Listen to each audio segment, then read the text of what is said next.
Friends, welcome to our channel.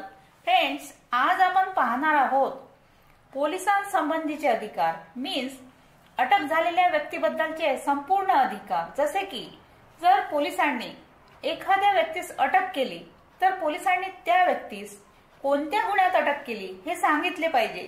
तसेच अटकेच्या वेळी आपण कायद्याने सहाय्य घेऊ शकतो का आणि महिला आरोपीस केव्हाही अटक करता येते का, असे सर्व प्रश्न आपण या व्हिडिओमध्ये बघणार आहोत। संपूर्ण माहिती फ्रेंड्स व्हिडिओ पूर्ण बघा, लाईक, कमेंट आणि शेअर करा, सबस्क्राइब करायला अजिबात विसरू नका। तर चला पाहूया आपण पोलिसांसंबंधीचे सर्व अधिकार। पोलीस वॉरंट शिवाय अटक करू शकतात का? होय, काही गुन्ह्यांसाठी विना वॉरंट पोलीस अटक करू शकतात। ओके, अटकेच्या वेळी आपण कायद्याचे सहाय्य घेऊ शकतो का? होय, वकिलांना बोलावून अटक होणारी व्यक्ती कायद्याची मदत घेऊ शकते।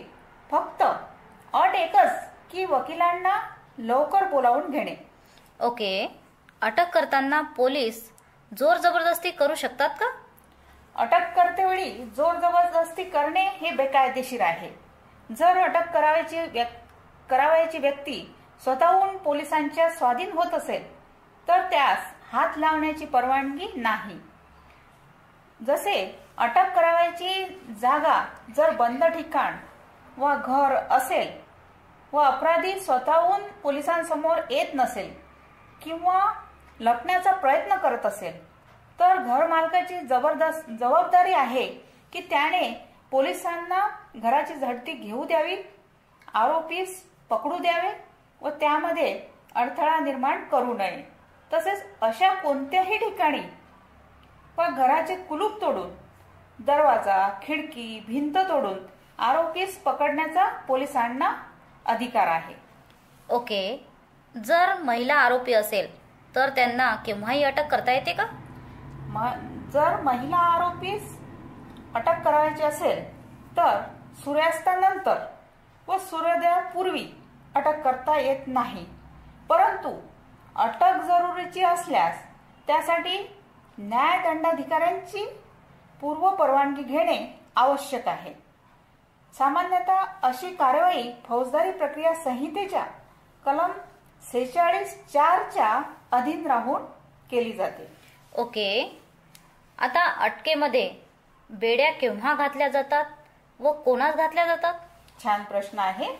बेड्या या कुख्यात व सराईत गुन्हेगारास घातल्या जातात किंवा जे आरोपी पळून जाण्याची शक्यता असते अशा आरोपीस न्यायदंडाधिकारी यांच्या समोर हजर करेपर्यंत बेड्या घातल्या जाऊ शकतात। ओके, आता अटकेनंतर कोणती कार्यवाही केली जाते? अटकेनंतर पोलिसांनी तात्काळ न्यायदंडाधिकारी यांना अहवाल देणे जरुरी आहे। अटकेनंतर आरोपीस 24 तासाच्या आत न्यायदंडाधिकारी यांच्या समोर हजर करणे आवश्यक असते। तसेच अटक आरोपीस न्यायदंडाधिकारी यांचे आदेशाशिवाय 24 तासांपेक्षा जास्त काळ आरोपीस पोलीस कोठडीत ठेवणे बेकायदेशीर आहे आणि शनिवार, रविवार व सणाच्या सुटीच्या दिवशीही न्यायदंडाधिकारी हे न्यायालयात हजर असतात। पोलीस ठाण्यापासून ते न्यायालयाच्या ठिकाणापर्यंत आरोपीस हजर करण्यासाठी जो कालावधी लागतो तो 24 तासात गणला जात नाही। तसेच महिला आरोपीची वैद्यकीय तपासणी ही केवळ नोंदणीकृत महिला डॉक्टरांकडूनच केली पाहिजे। ही कार्यवाही फौजदारी प्रक्रिया संहिता कलम 53(2) नुसार केली जाते। ओके, आता जर एखाद्याला अटक झाली तर त्याची सूचना आरोपीच्या मित्रांना किंवा नातेवाईकांना कोण देते? छान प्रश्न आहे।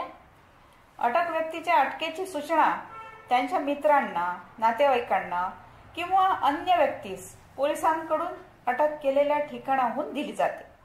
अटक केलेल्या व्यक्तीस सूचना दिली जाते की तो त्याच्या अटकेची सूचना तो आपल्या परिचित व्यक्तीस देऊ शकतो किंवा त्याच्या अधिकाराचा उपयोग करू शकतो। तसेच आरोपीच्या अटकेची सूचना ज्या व्यक्तीस दिली त्या व्यक्तीचे नाव व पत्ता पोलीस दप्तरी नोंद केली जाते. तसेच आरोपीच्या अटकेची सूचना त्याचे मित्र, नातेवाईक किंवा अन्य व्यक्तीस दिली किंवा नाही याची चौकशी न्यायदंडाधिकारी करतात. ही कार्यवाही फौजदारी प्रक्रिया संहितेच्या कलम 50 अन्वये केली जाते. ओके. जर अटक व्यक्तीच्या निवेदनावरून त्याची वैद्यकीय तपासणी केली जाते का? अटक व्यक्तीचा अधिकार आहे की त्याची वैद्यकीय तपासणी व्हावी, जेणेकरून खटल्यामध्ये मदत होऊ शकते. ओके. तसेच अटक व्यक्ती वैद्यकीय तपासणीबाबत आपल्या अधिकाराचा वापर न्यायदंडाधिकारी यांच्यासमोर हजर केल्यानंतर किंवा कारागृहात असताना सुद्धा करू शकतो. तसेच न्यायदंडाधिकारी आरोपीची वैद्यकीय तपासणी नोंदणीकृत डॉक्टरांकडून करण्याचे आदेश देऊ शकतात. मात्र अधिक उशीर झाल्यास किंवा प्रकरणाच्या निकालाच्या वेळी अशी वैद्यकीय तपासणीची मागणी नाकारली जाऊ शकते. ओके. आता आपण म्हटले की आरोपीची वैद्यकीय तपासणी केली जाऊ शकते. आता ही तपासणी कोण करू शकते? छान प्रश्न आहे. पोलीस उपनिरीक्षकापेक्षा कमी दर्जाच्या नसलेल्या पोलीस अधिकारी यांच्या निवेदनावरून आरोपीची वैद्यकीय तपासणी नोंदणीकृत वैद्यकीय अधिकारी यांच्याकडून केली जाऊ शकते. त्यासाठी तपासणीसाठी सबळ कारण हवे. ओके. आता पोलीस जर एखाद्या व्यक्तीस अटक करून पोलीस ठाण्यात नेत असतील तर त्यांच्या सोबत घरच्या, ओळखीच्या किंवा नातेवाईक यांना बरोबर जाण्यास परवानगी आहे का? छान प्रश्न आहे. होय. अटक व्यक्तीसोबत पोलीस ठाण्यापर्यंत जाण्यास घरच्या, ओळखीच्या व्यक्ती किंवा नातेवाईक बरोबर जाऊ शकतात. त्यांना पोलीस अटकाव करू शकत नाही. ओके. आता पोलीस कोठडीमध्ये पोलिसांनी गैरप्रकार किंवा मारहाण केल्यास त्याची तक्रार कोठे व कशी केली जाते? न्यायदंडाधिकारी यांच्यासमोर तक्रार करता येते. तसेच जर एखाद्या पोलीस अधिकारी अटक आरोपीस त्रास देत असेल तर त्याचे नाव व वर्णन याबाबतची तक्रार देऊन त्यांच्या विरुद्ध न्यायालयात कार्यवाही केली जाऊ शकते. तसेच ताबडतोब वैद्यकीय तपासणीची मागणी केली पाहिजे. सरकारी डॉक्टर तपासणी करून अहवाल सादर करतील. तर फ्रेंड्स, ही होती पोलिसांसंबंधीची सर्व अधिकार. Thank you friends.